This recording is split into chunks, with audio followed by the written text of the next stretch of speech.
अत्यंत गंभीर विषय लेकर हम आपके बीच में उपस्थित हैं। Modi government has pushed the entire Northeast into chaos,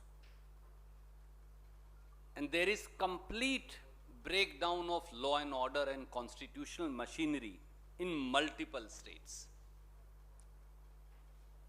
Prime Minister and Home Minister are guilty of criminal culpability on compromise of internal security and India's territorial integrity. आदरणीय साथियों, मोदी सरकार ने देश के उत्तरी पूर्व हिस्से को संघर्ष, टकराव और हिंसा की आग में झोंक दिया है। कानून व्यवस्था और संवैधानिक ढांचा लगता है जैसे चरमरा गया हो। प्रधानमंत्री और गृह मंत्री देश की आंतरिक सुरक्षा के साथ खिलवाड़ और देश की संप्रभुता के साथ, सुरक्षा के साथ एक आपराधिक समझौता करने के दोषी हैं।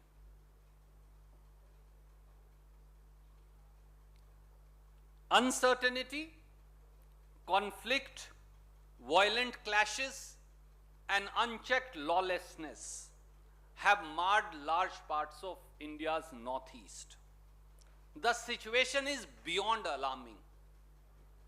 As television channels and the entire media is preoccupied with what is happening in Afghanistan, as government is pushing a divisive Hindu-Muslim narrative,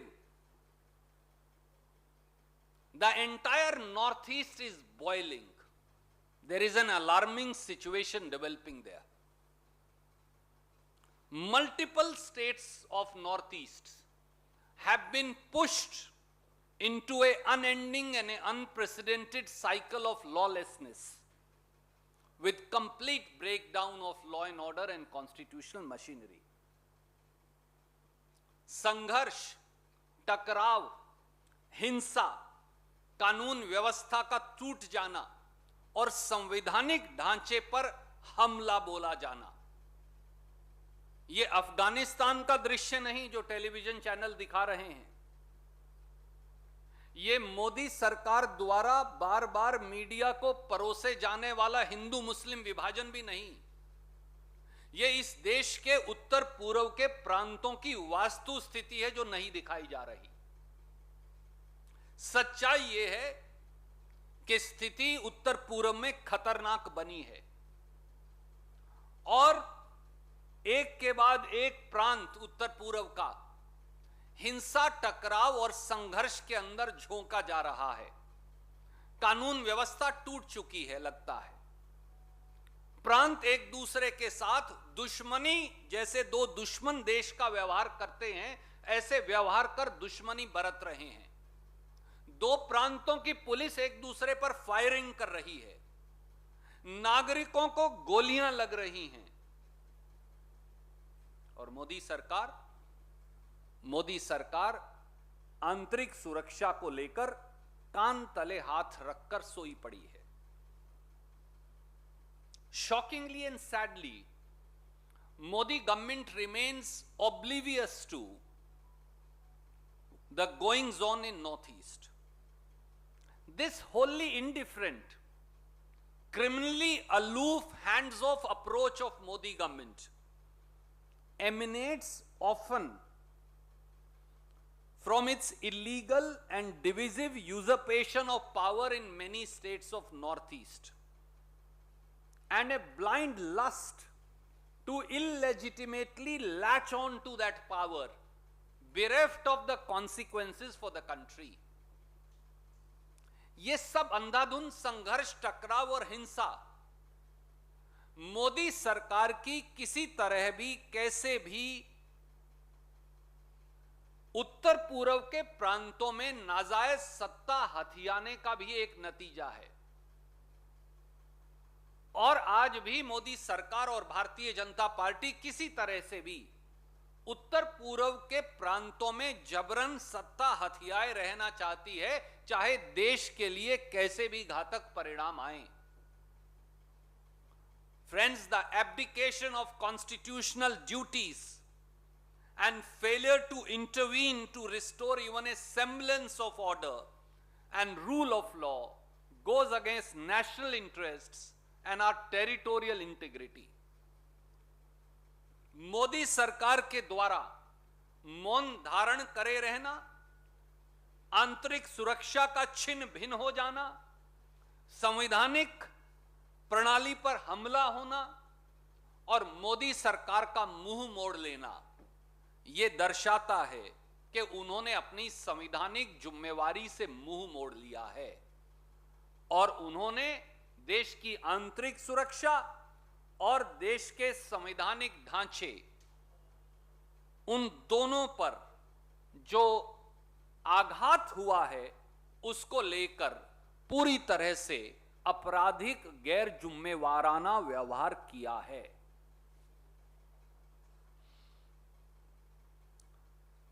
Will the Prime Minister and the Home Minister come forward and answer to the country? क्या प्रधानमंत्री और गृह मंत्री सामने आकर देश को जवाब देंगे?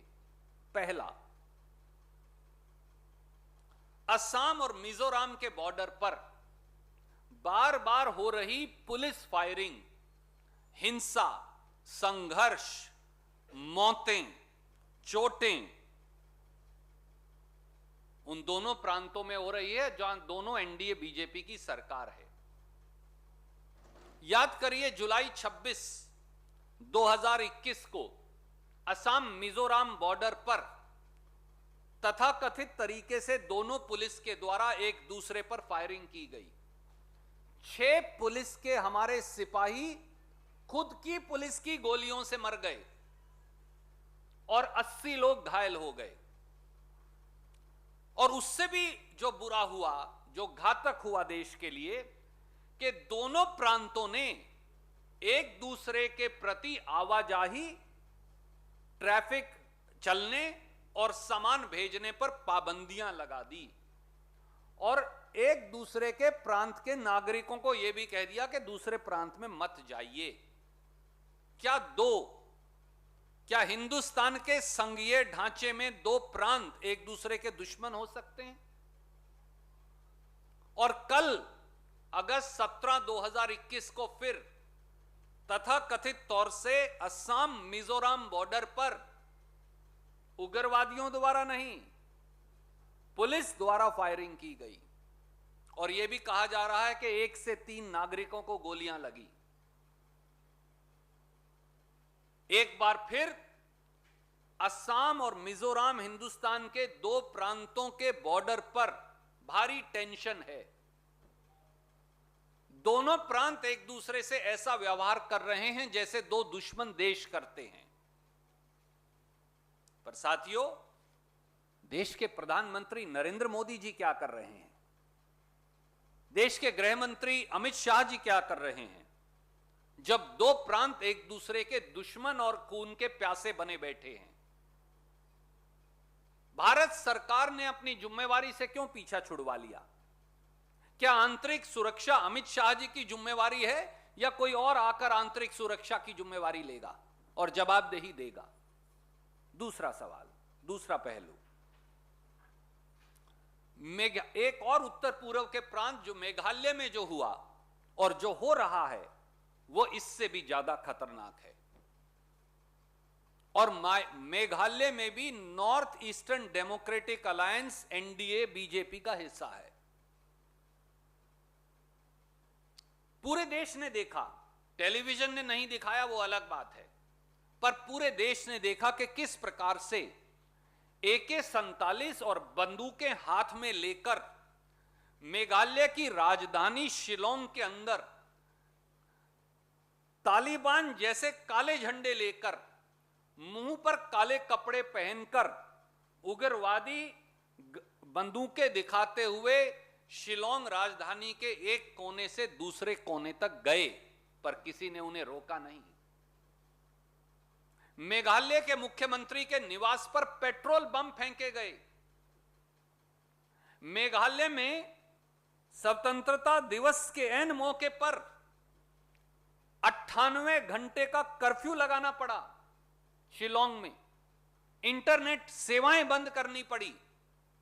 गृह मंत्री ने इस्तीफा दे दिया, और इसके बावजूद भी मोदी सरकार चुप है।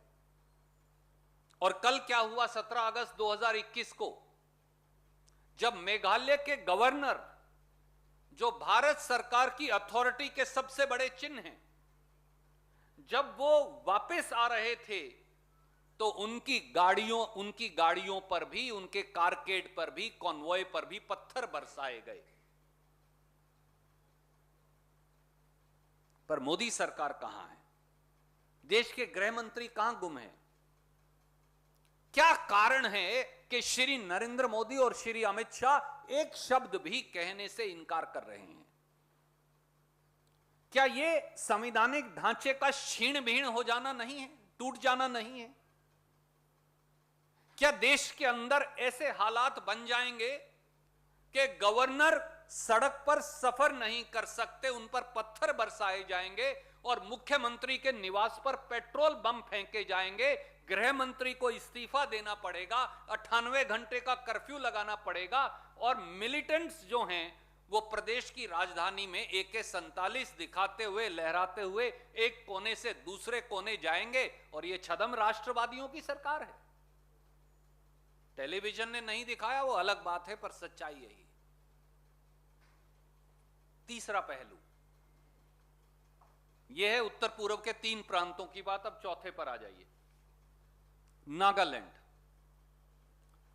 नागालैंड में जो पीस प्रोसेस है और नागा पीस अकॉर्ड जो प्रधानमंत्री नरेंद्र मोदी जी ने बड़े शानो शौकत से अगस्त 3, 2015 को साइन किया था और कहा था अब यहां हालात सामान्य हो जाएंगे, नागालैंड में पीस प्रोसेस जो है वो चकनाचूर होकर गिर गया है। NSCN-IM जिनसे ये समझौता नरेंद्र मोदी जी ने किया था, वो भारत सरकार के शांति दूत और नागालैंड के गवर्नर RN रवि को पहचानने से ही इनकार करते हैं। क्या कोई संगठन किसी प्रदेश में भारत सरकार के नुमाइंदे, भारत सरकार के अपॉइंटेड इंटरलोक्यूटर, उसको पहचानने से, रिकॉग्नाइज करने से इनकार कर सकता है? और इससे भी ज्यादा खतरनाक बात यह है कि NSCN-IM बार बार कहता है कि मोदी जी ने जो अगस्त 3, 2015 को समझौता उनसे दस्तखत किए थे, वो भारत के संविधान से बाहर है, भारत के संविधान की परिधि में ही नहीं है। वो तो शेयर्ड सोवरेनिटी का है, यानी उनका देश और हमारे देश का कोई शेयर्ड समझौता होगा। हमने तो ये बात मानी नहीं, पर अब NSCN-IM ने उस पीस एग्रीमेंट की कॉपी रिलीज कर दी है और कहा है कि अलग झंडा, अलग संविधान और 2 देशों के बीच समझौता। क्या कोई प्रधानमंत्री, क्या कोई गृह मंत्री, क्या कोई सरकार हिंदुस्तान के संविधान के बाहर जाकर समझौता कर सकता है? और इस 14 अगस्त को तो हद हो गई, जब NSCN-IM के टीम वायावा ने यह कह दिया, and I quote, Nagas will never merge with India, unquote. Bharat सरकार कहां है? क्या इतनी हिम्मत किसी की कैसे हो गई कि हमारी सरजमी पर हमारा संविधान मानने से इनकार कर दे? समझौता होना चाहिए, शांति होनी चाहिए, हम इसके पक्षधर हैं। राजीव गांधी जी ने पंजाब, मिजोरम अकॉर्ड करके दिखाया था। जब वो लोग जो अल्ट्रास थे, असम अकॉर्ड करके दिखाया था। जब वो लोग जो अल्ट्रास थे उनको हिंदुस्तान के संविधान और मुख्य धारा के अंदर शामिल किया था। पर क्या मोदी जी ने ऐसा समझौता किया है जो NSCNIM कह रहा है कि जो हिंदुस्तान के संविधान की परिधि से ही बाहर है? पांचवां प्रांत अरुणाचल प्रदेश। पूरा देश हैरान परेशान था जब वो सारे चित्र आपके टेलीविजन चैनल और समाचार पत्रों से आए कि चीन ने जो हमारी नदी है सारी चू, जो अपर सुबनसिरी जिले में है अरुणाचल प्रदेश के, वहां 4.5 किलोमीटर में एक गांव बसा लिया है।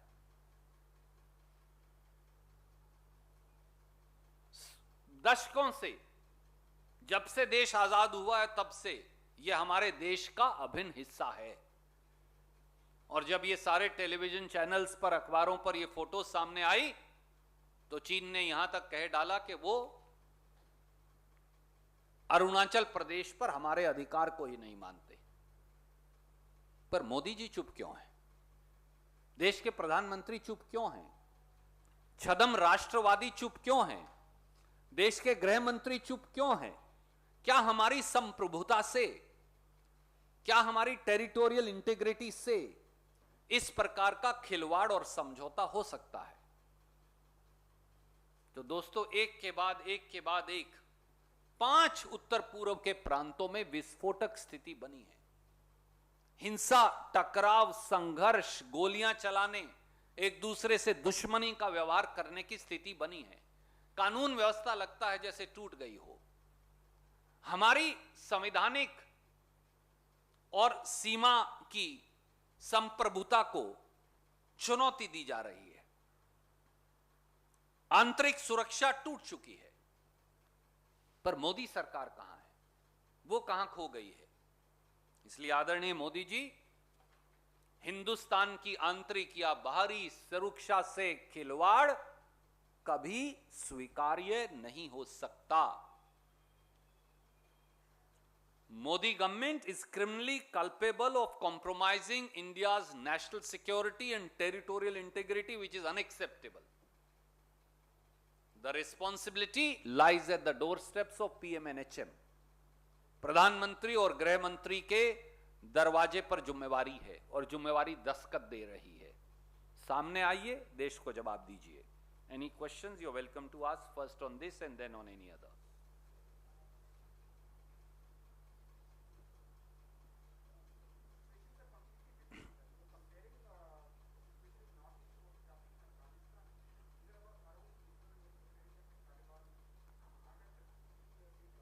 I am not comparing, my friend. All I am pointing out, like Taliban terrorists brandish weapons, we can understand it happens in Afghanistan. But a similar video was noticed of militants brandishing black flags, black clothes, and AK-47 through the main streets of Shillong with nobody checking them. Is that not abdication of constitutional responsibility by Government of India? And Chief Minister's house is attacked with petrol bombs. Home Minister is forced to resign. 98-hour curfew is imposed. Governor's carcade can't travel without being pelted with stones. Where is Government of India? That's the point that I'm making. Only complaint that I was making is, while the entire television and media is preoccupied with what is happening in Afghanistan, and rightly so, what is happening in our backyard northeast? And why is Government of India abdicating its responsibility in the cover of other news stories? That's my only limited question. Yes, ma'am. I'll come back to you. First, let me answer. Any other questions on this? I come back to you.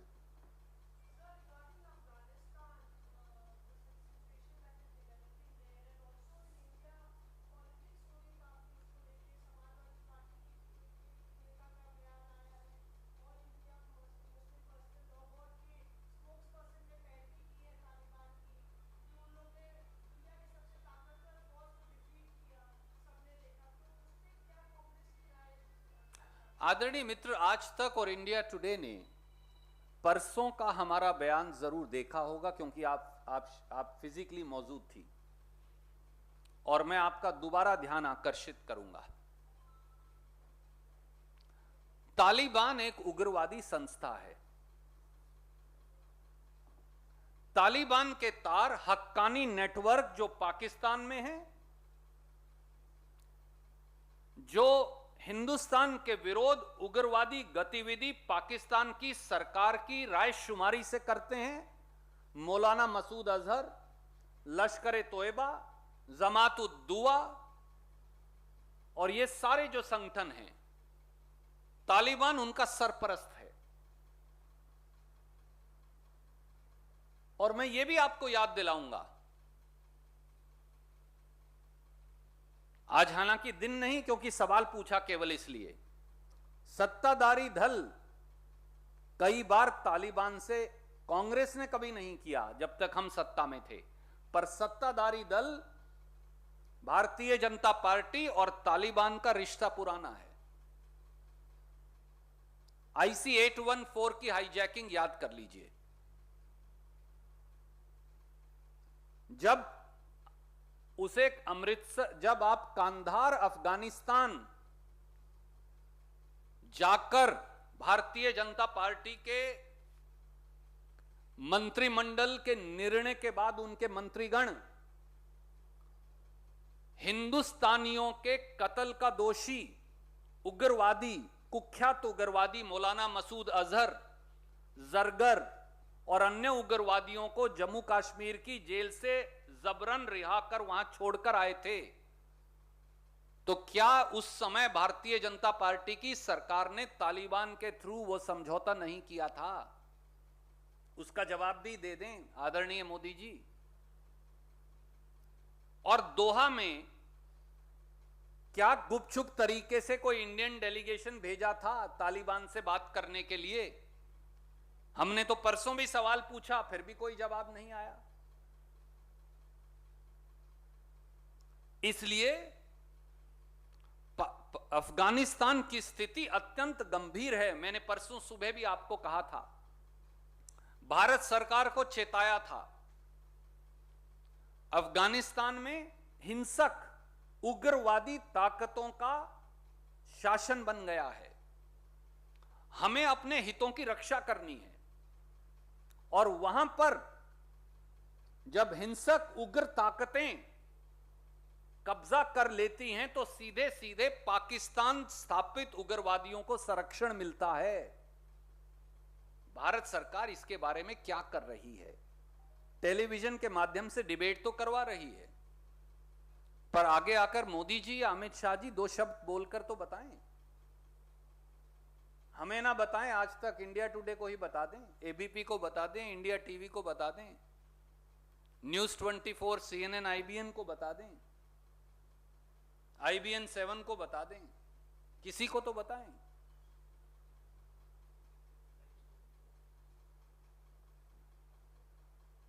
नए channel को बता दें, times now Hindi को बता दें। चलिए, आप लोगों को नहीं बताते। I think I've answered the question. I've already answered the question. Thank you. Yes, ma'am.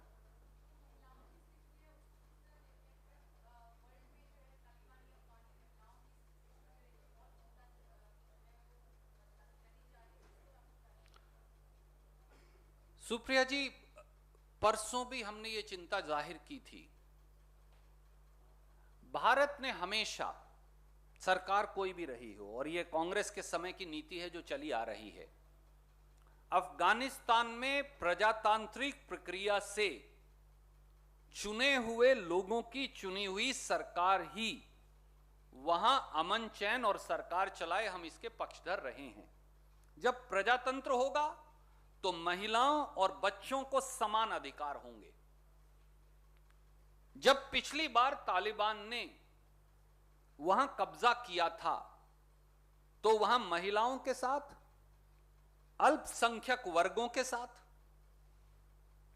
और प्रजातंत्र की आवाज उठाने वाले हर व्यक्ति के साथ किस प्रकार का दुर्दांत दिल दहलाने वाला दुर्व्यवहार हुआ था, यह सोचकर भी आत्मा दहल जाती है। और स्वाभाविक तौर से पूरी दुनिया की महिलाओं को आज इस बात को लेकर गंभीर चिंता है, समेत अफगानिस्तान की महिलाओं और लड़कियों को, कि उनकी शिक्षा, उनके समान अधिकार, उनके प्रजातांत्रिक अधिकार, उन सब का फिर एक बार हनन हो जाएगा। और यह चिंता वाजिब है, हम उस चिंता से अपने आप को जोड़ते हैं। नमस्कार, मैं हूं मानक गुप्ता। अगर आपको हमारा ये वीडियो पसंद आया हो तो इसे लाइक और शेयर जरूर करें, और हां, हमें सब्सक्राइब और फॉलो करना ना भूलें, ताकि आप देश और दुनिया की कोई खबर मिस ना करें। तो जुड़े रहिए हमारे साथ और देखते रहिए News 24।